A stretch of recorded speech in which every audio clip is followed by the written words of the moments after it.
The Tao of Self-Confidence, episode 432. Welcome to the Tao of Self-Confidence, where I share stories of amazing women who have discovered their inner journey to self-confidence.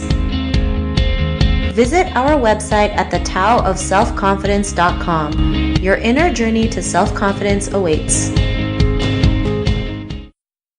Well, hello, friend. Welcome to the Tao of Self-Confidence, where I share stories of amazing women who have discovered their inner journey to self-confidence. I'm your host today, Sheena Yap Chan, and today I have a phenomenal lady on the show today. She is a technical writer, and I'm really excited to have her on and share her story with us today. So without further ado, I'm going to introduce you to Eva Yoo. Eva, how are you today? Maybe you can fill in a little bit more about yourself to our listeners. Hello, everyone. I'm Eva Yoo from South Korea, and I'm really happy to be here. So I'm a tech reporter, just like Sheena said, based in Shanghai, China. So I'm covering the startup scene in China, and previously I've worked in Silicon Valley, Israel, and South Korea, covering the startup scene there. So yeah, happy to share anything, I have in my mind. Awesome. Well, thanks for sharing that. And Eva, what's your cultural background?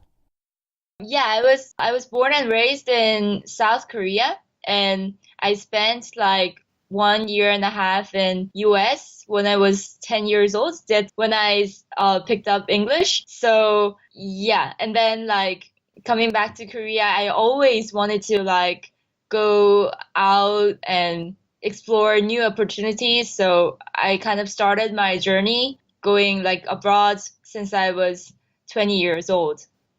Thanks for sharing that. And what would be your favorite self-confidence quote?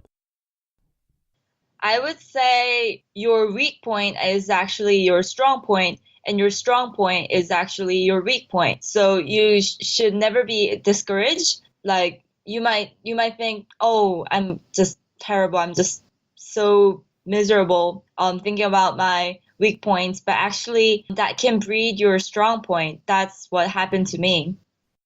Thanks for sharing that. And I love that quote that you mentioned because a lot of us feel like our weakest points is what brings us down, but really it's the actual opposite. It can actually bring us up and grow, stronger and more confident and more courageous. So I really love that. And in your own words, how do you define self-confidence?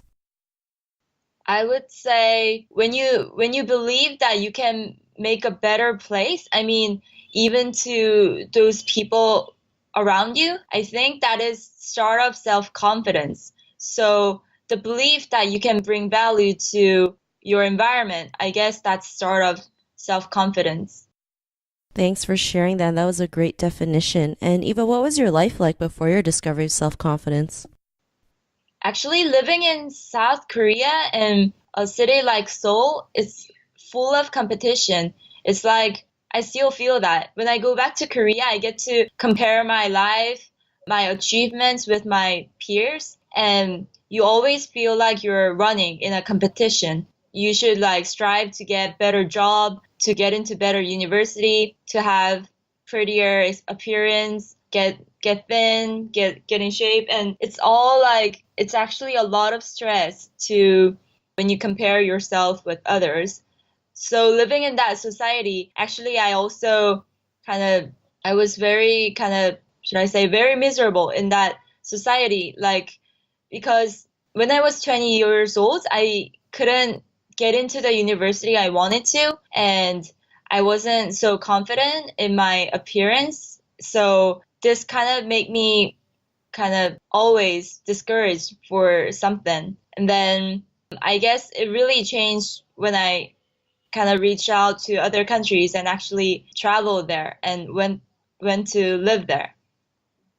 Thanks for sharing that. And sometimes we're really great at the comparing game, right? We feel like we always have to keep up with everyone else and feel like we're not enough. We're not valuable. We don't deserve better unless we go out there and compete with other people, not realizing like we all have our own gifts, our own talents that we can share with the world. And what was that point in your life when you realized that? What was that aha moment?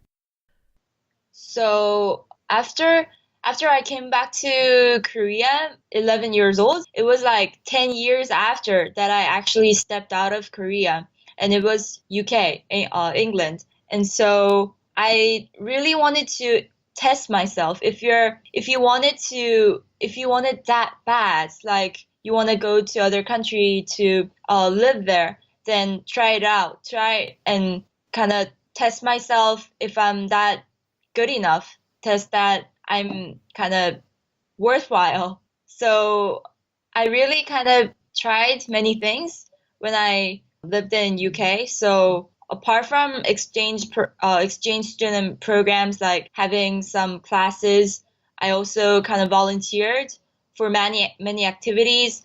I always join societies, not to keep myself into the room, not talking to other people. And I also met my first lover in UK. So these all things really kind of gave me courage. And I realized that one cannot define one person by just one color.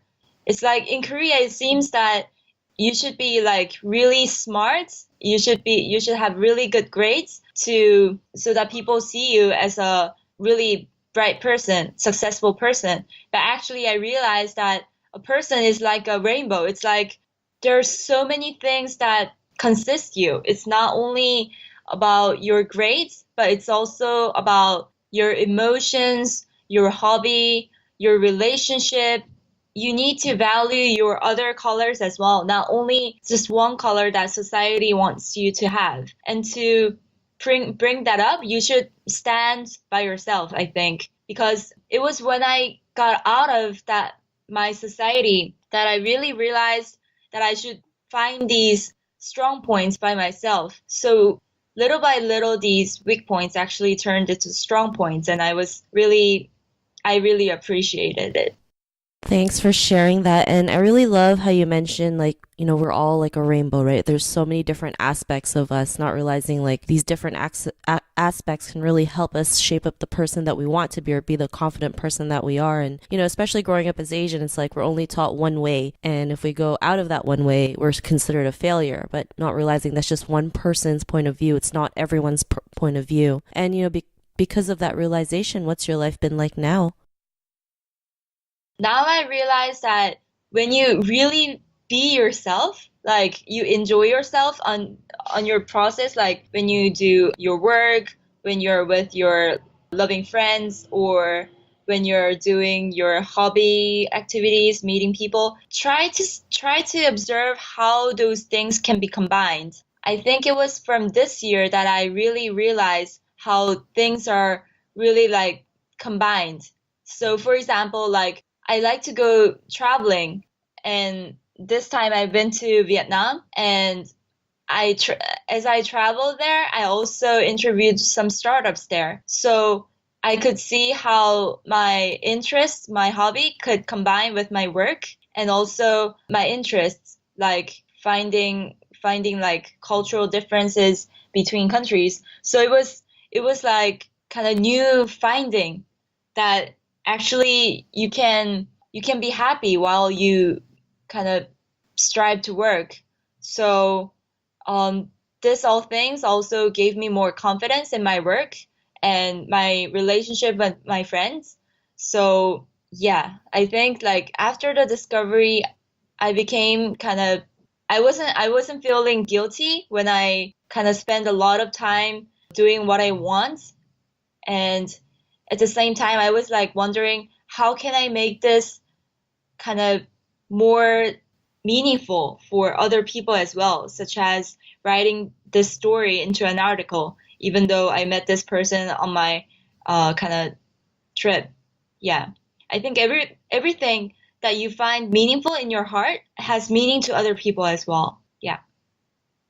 Thanks for sharing that. And, that's great. You're able to, find happiness in everything you do, right? Every aspect of your life. I think it's not always, not a lot of people get to do that, right? They feel like they can't be happy doing the things that they love. But here you are, you're a great example. It's like whatever you're doing, you find happiness in everything, which is great. And, to the woman who's listening to your episode, she may be in her own journey of self-confidence. What'd be that one tip you would give to her? I think the first step is to step out of your boundary, because I think it really all started when I volunteered in Ecuador. When I went to Ecuador, I was in a state that I wasn't happy with myself, like in all aspects. But when I actually landed on Ecuador and kind of meeting friends there, meeting the local friends there, I realized that even speaking my own language, Korean, was also a talent. And I started just being nice to them. I started out giving Korean language lessons, and they really loved me. They didn't love me because I'm from this university, because I can do these things, because I'm pretty or good looking. It was not because of that. It was like they loved me for who I am, just myself, just with my name, Eva, and just the fact that I'm living with them just gave them real happiness, and it gave me happiness back to me as well. So I once thought volunteering is like sacrifice, but actually it was not true. It was like when you're happy with what you're doing, people can see it too, and it brings like happiness to all the people. And that brings you confidence because you're like having fun with other people and you kind of feel that real joy in yourself. And I think that is one step for self-confidence. So I want to advise them to start by helping out people around you. Then you can see how you can make a little difference to make yourself happy, make that person happy, and you guys all feel confident.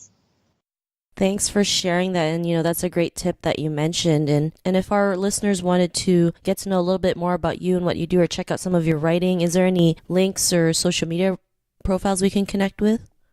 Oh, sure. Firstly, I write for TechNode. It's TechNode. It's like tech and node, technode.com. That's where you can find my over 300 articles about China's tech. And you can also add me on LinkedIn or Facebook with the name Eva Chaewon Yoo. It's EvaChaewonYoo. Yep, that's how you can find me. Thanks for sharing that. And to our listeners, if you want to connect with Eva, you can also head on over to thetauofselfconfidence.com and search for Eva's name. Her show notes will pop up along with everything else we talked about. And I just really want to thank Eva today for taking the time to share her story and tips with us on self-confidence. So thank you so much, Eva. Oh, Sheena, thank you so much. It's been, I was very honored actually to be here. Not a problem. It was an honor having you on the show and share your story. And to our listeners, be on the lookout for another new episode of another amazing woman's journey to self-confidence. And we'll talk to you soon. Bye for now. Bye. Thank you. Thank you for tuning in to another amazing episode of The Tao of Self-Confidence. Visit our website at thetauofselfconfidence.com to check out cool resources, blog articles, show recaps, and so much more. Your inner journey to self-confidence awaits.